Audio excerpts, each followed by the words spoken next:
If you look at the stereotypes, the 50 US states are a dysfunctional family that absolutely hate each other. And as a German auditor looking at your country, I can confirm you are entirely correct, but not for the reasons you think. Today, we are opening the spreadsheet. We will explain the true stereotypes of the 50 US states, decode why they secretly despise one another, and expose why this intense internal hatred is actually America's most formidable asset. Let's start with the loudest egos in the room. If the United States is a corporation, California and Texas are the two rival executives actively trying to get each other fired.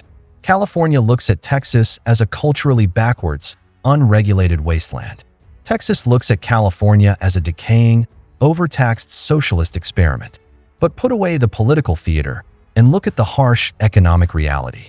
California is the digital empire. If it broke off and formed its own country, it would immediately possess the fifth largest economy on the planet. They hold Silicon Valley, the undisputed brain of global tech infrastructure.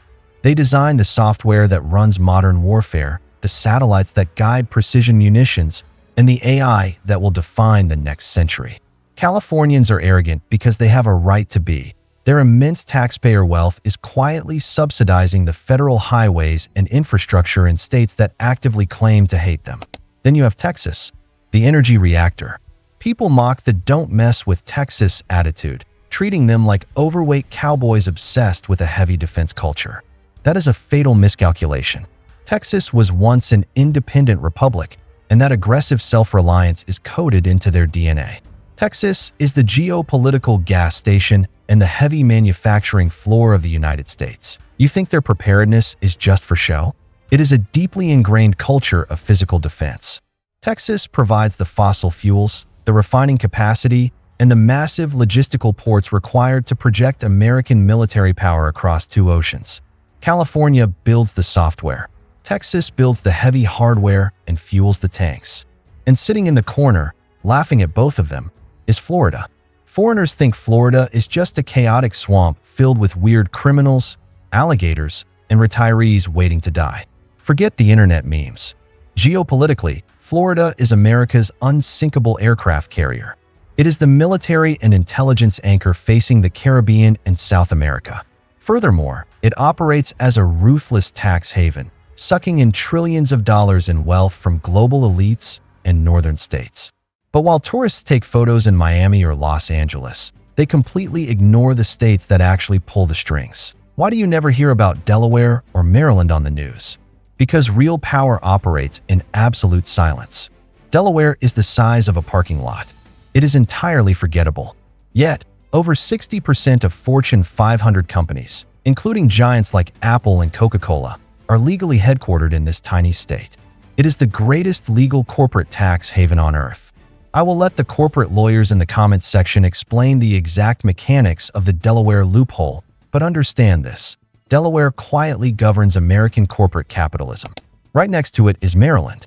While Texas boasts about its infantry, Maryland is the silent, terrifying brain of the operation. This is where the NSA, the National Security Agency, is headquartered. It is a fortress of defense contractors, cyber warfare commands, and intelligence hubs. Maryland doesn't make loud noises on the internet because they are too busy listening to everyone else's conversations.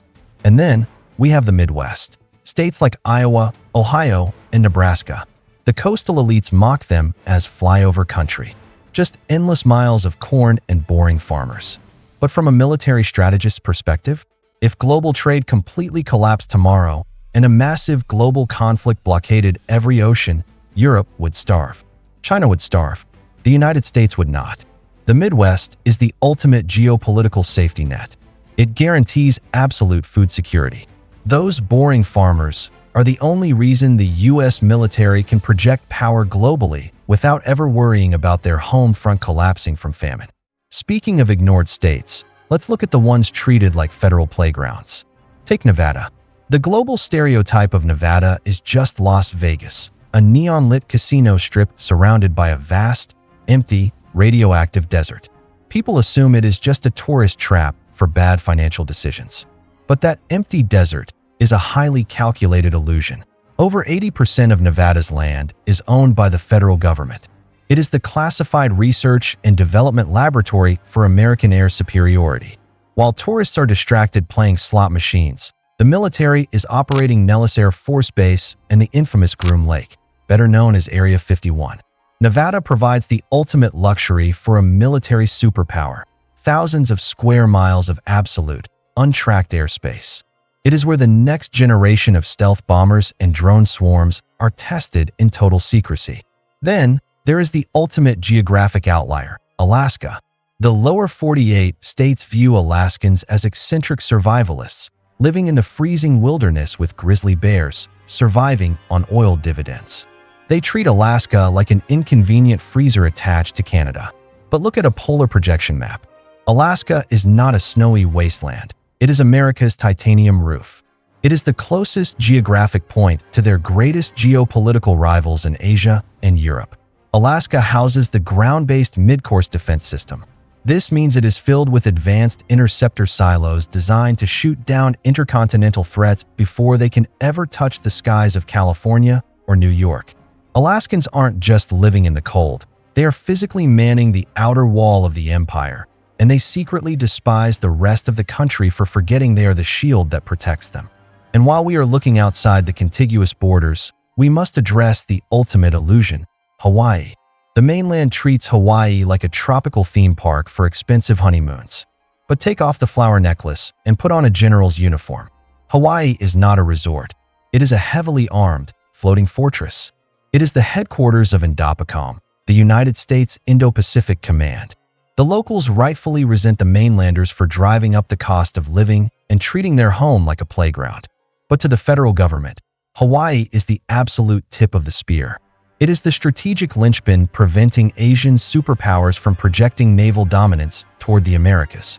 Geopolitically, it is a multi-billion-dollar battleship permanently anchored in the ocean, cleverly disguised with palm trees.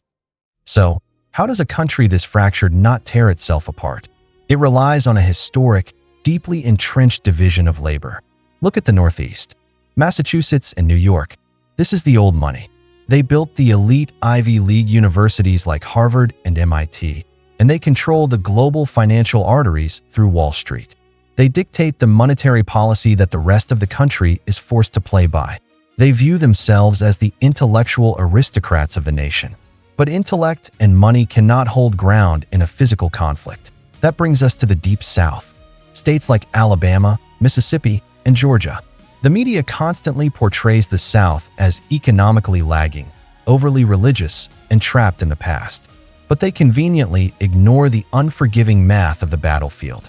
The Deep South has a deeply rooted, almost Spartan warrior culture.